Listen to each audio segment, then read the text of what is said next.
Hey guys, welcome back to my channel. In this video, I'm going to be showing you guys how I upcycled this $15 thrift store table. If you guys are interested in learning how I did this, make sure to follow along and keep watching this video. And before you go anywhere, make sure you leave a thumbs up and also subscribe to my channel because I have a lot of things coming up and I wouldn't want you guys to miss out, okay? So look what I have right here. So I purchased this bunch at Restore, Habitat for Humanity Restore. I just went in there on a whim because I wanted to find a chair, but instead of a chair, I found this bench, which is clearly very ugly and it looks like it came out of a hospital or clinic or something. It's just an ugly like vinyl blue fabric and then just like an oak finish on the legs. And so I saw it and it was $15 and I had them put it in my car because I couldn't miss the opportunity for this. I've been wanting to make a bench for the bedroom for a while now, so I went ahead and got that. And then I also went to Joann's and I purchased some fabric. I hit the area where they have all the like discounted fabric, and this one was $9 a yard. I bought 2 yards. I don't think I'm gonna use the entire 2 yards, but I got it just in case. And then I also got this trim, and it's like a really nice, I don't know, I can't describe it, but this was, shoot, I don't remember, but I know it was like $13. And then I got $5 off my purchase, so I'll do the math later. The first thing I'm gonna do is measure end to end. And I'm gonna measure from the very bottom here, and I'm gonna give it probably like an inch or half an inch longer.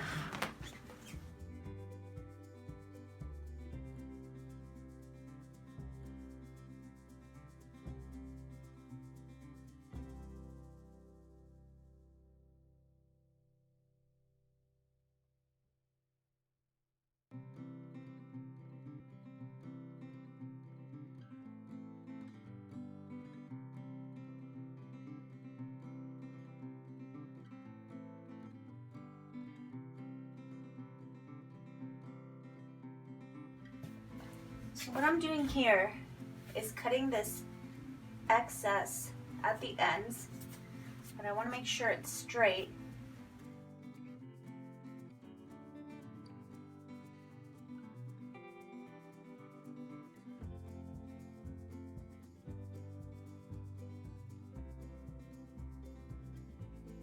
So the piece I need is 58.5 inches long.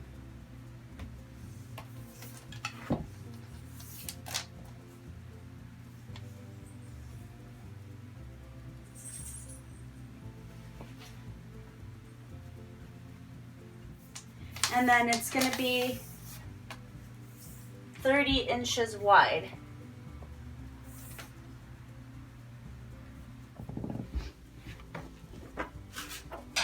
Alright, I cut my fabric and I'm hoping that it's a good length. Now I'm going to flip it over.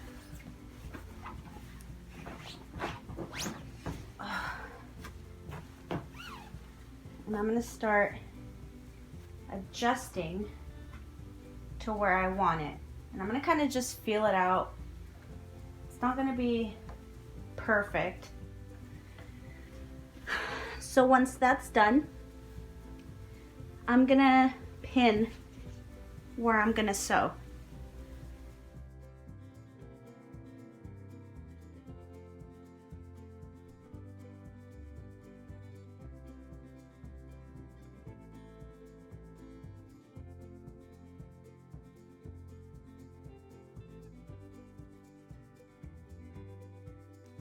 Once I pin it, I'm also gonna kind of mark it with a Sharpie just so I know like where that crease goes. Oops. All right, so now that I have my pieces all pinned and lined, I'm gonna go ahead and get my sewing machine. I usually always have it ready with thread and stuff.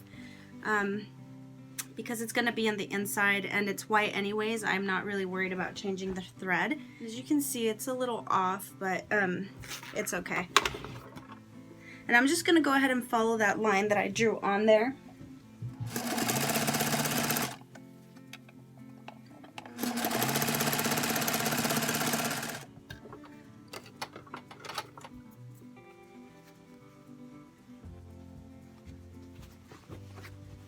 Alright, so I'm going to flip that over. There you go. As you can see, that's not very straight or even, but once I put this trim and I have it where I want it, I can go ahead and cut that excess off. So basically right now what I'm going to do, and this is going to make it a lot easier for me, is if I start pinning the trim while it's already on the bench. So I'm just going to start pinning it, and after I pin it, I'm going to go ahead and start and sew it.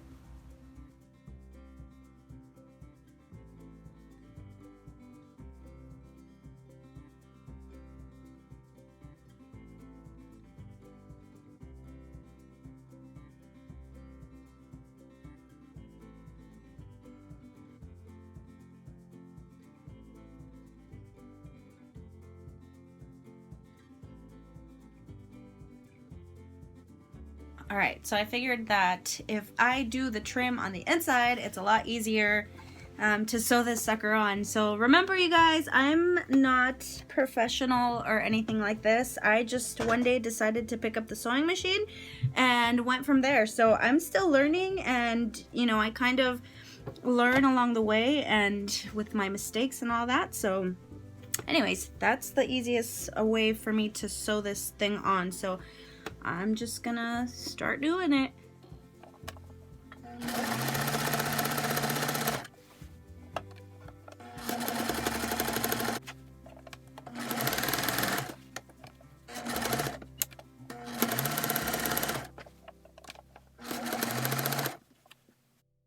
In this step, I went ahead and took a can of silver metallic spray, and I just applied a good even coat all around the table and made sure that I got the backs of the legs as well.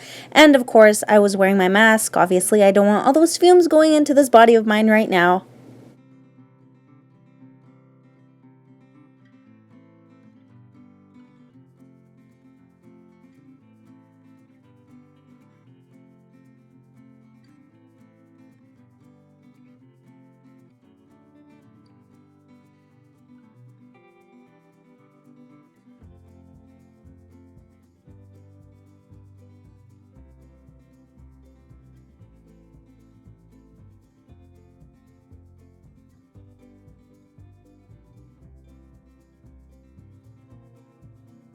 After applying the silver spray paint, I went ahead and took my can of gold metallic spray paint, and I just sprayed it all over and took a bunch of paper towels just bunched up and started dabbing it all across, just to give it a little bit more of a textured look.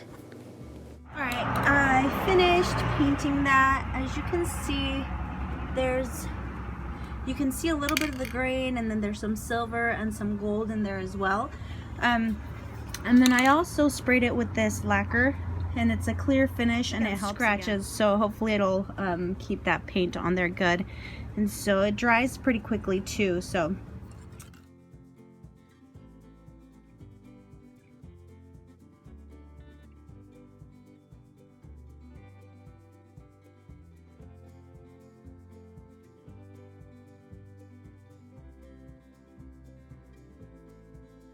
Alright, you guys, so here is the finished product. And if you guys were a little confused as to why I was painting it silver and then dabbing it with gold, because I wanted it to match my bed or my furniture as much as I could. And I mean, it's not like a perfect match, but it's close enough. And I actually really like how it turned out. It looks better than that bright orange oak finish. So now this has been done a lot. So I decided to do it a little bit differently. Rather than taking an old table or whatever it was and reupholstering the cushion, because I know I've seen some where it's like they just take the fabric and they either staple it and then they put like the little tack looking things, or they glue it. My mentality behind this is I can remove this. So if it gets dirty, if I get stains on it, if I spill something, I will be able to take it off and wash it. So basically you're just gonna pull it up, and again, this is super ugly, and I love how this turns out, again, it's not perfect, but it's pretty darn close. If I get bored with it, I can just sew up another one and exchange it, so I'm not stuck with just one thing. If eventually I want to switch out the rug for something flatter and then maybe put the faux fur on here, I can make a cover for that as well. So this was my whole thing behind doing a cover instead of reupholstering it. Love it, guys. Love it, love it.